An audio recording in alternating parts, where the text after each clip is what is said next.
Faut-il travailler seul ou à plusieurs pour apprendre ses cours? Alors, faut-il constituer un groupe pour pouvoir apprendre mieux ses cours ou au contraire, plutôt il vaut mieux travailler seul pour mieux apprendre?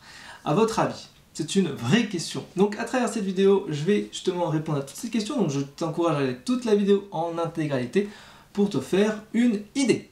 Alors première chose, il est important de comprendre la méthode de groupe. C'est pas pareil que travailler seul. Il faut savoir que quand on travaille seul, on travaille souvent chez soi ou à l'ABU, seul face à sa feuille et on essaye d'assimiler les cours. Et c'est vrai qu'au bout d'un moment, on peut facilement s'enlacer et péter un câble, pleurer, être en colère, avoir peur, etc., être stressé parce qu'on n'y arrive pas et on ne progresse pas assez vite. Le fait de travailler en groupe est une très bonne solution pour augmenter son niveau de morale. Et c'est vrai que quand on voit d'autres étudiants dans le même cas que nous, autant galérer, ça nous rassure et c'est plutôt profitable. Alors ce que je vous conseille de faire si vous voulez travailler en groupe, c'est de trouver des personnes qui sont complémentaires à vous. Si vous n'êtes pas très bon en biophysique ou en biostatistique par exemple, cherchez des étudiants qui connaissent mieux la biophysique et les biostatistiques pour vous expliquer. Et inversement, vous leur expliquez des cours qui ne comprennent un peu moins, comme la biologie par exemple, ou l'anatomie. Ça va plutôt pas mal. Alors maintenant, faut-il tout le temps travailler en groupe ou se réunir de temps en temps? Alors concrètement, 80% de votre temps sera consacré à travailler seul et c'est tout à fait normal. Vous n'avez pas trop le temps d'être en groupe, donc il va falloir forcément toute la semaine travailler tout seul.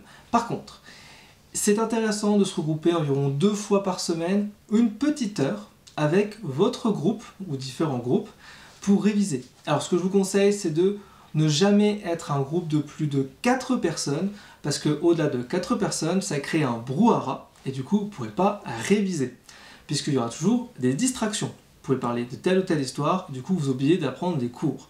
Ce que je vous conseille de faire, c'est de réviser les petites salles qu'on vous met à disposition dans les BU, en général. Vous pouvez avoir un petit tableau blanc pour pouvoir justement apprendre les éléments clés, et puis retenir ensemble les cours. Et surtout, quand c'est pas compris, c'est plutôt profitable. Si vous avez un binôme, votre binôme, celui qui est inséparable, faites en sorte d'être toujours en binôme pour pouvoir apprendre vos cours.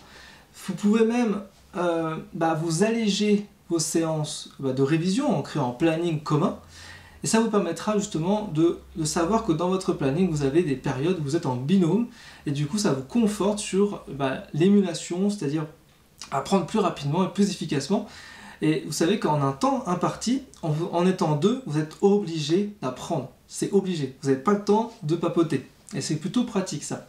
Alors, ce que je ne vous conseille pas en revanche, c'est d'être dans un groupe qui vont vous pousser vers le bas. Ça m'est déjà arrivé.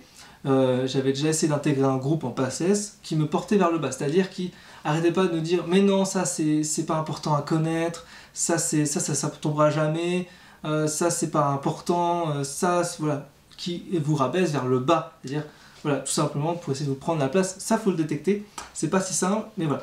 Par contre, préférez un groupe un peu mixte, c'est-à-dire, je parle pas de mix homme-femme, vous pouvez bien sûr, mais c'est pas ça l'objectif, c'est plutôt complémentaire sur les matières. Si quelqu'un sait que c'est sa matière de prédilection, faites en sorte d'utiliser ses compétences pour vous faire à profit, vous faire réviser. Vous allez avoir un discours qui va lui permettre de dire tu réviseras avec moi, comme ça on va faire un moment ensemble pour réviser telle matière. Comme ça, lui va réviser, puis toi aussi. Puis tu fais la même chose pour d'autres matières. Donc vous pouvez faire dans un groupe de 4, diviser les groupes en binôme de temps en temps pour pouvoir faire des périodes de révision. Il faut que ce groupe de 4 soit soudé. S'il y a un conflit dans ce groupe de 4, ça ne fonctionnera plus. D'accord? Donc il est important de trouver les bonnes personnes, les bons partenaires dès le début. Alors bien sûr, si vous avez été en terminale avec cette même personne, statistiquement, 90% de chance, vous allez aller avec cette même personne. Ça se trouve, c'est une personne en terminale que vous n'avez jamais discuté avec avant, et vous devenez copains pendant l'année. C'est pas grave, ça arrive. Mais faites en sorte que ça soit un bon binôme. Alors après, si jamais il y a un conflit avec ce binôme-là, et que ça vous fait un peu mal au moral, essayez de trouver d'autres personnes qui vont vous augmenter votre morale pour pouvoir justement avancer plus vite. Je sais, c'est une année pas si simple, il va falloir trouver des stratégies, même avec un groupe, des binômes ou des trios ou des quatrios, pour pouvoir apprendre efficacement. Donc mon conseil d'aujourd'hui, 80% de votre temps est consacré à travailler seul et un petit pourcentage, je dirais 2 fois par semaine, 1 heure, 2 heures on va dire, 2 heures pour les 2 séances entières. Et puis vous allez réviser en groupe des éléments clés, ça peut être des exercices, des cours, bref, des trucs qui vous permettent de progresser ensemble. Vous êtes dans la même merde, donc vous allez apprendre en même temps, ensemble. L'idée c'est vraiment vous faire progresser et c'est ça qui est important. C'est ça qui est important. C'est que faut pas que vous ayez cette notion de concurrence. Même si vous êtes dans un groupe et que forcément vous êtes en concurrence ensemble, entraidez-vous. Entraidez-vous.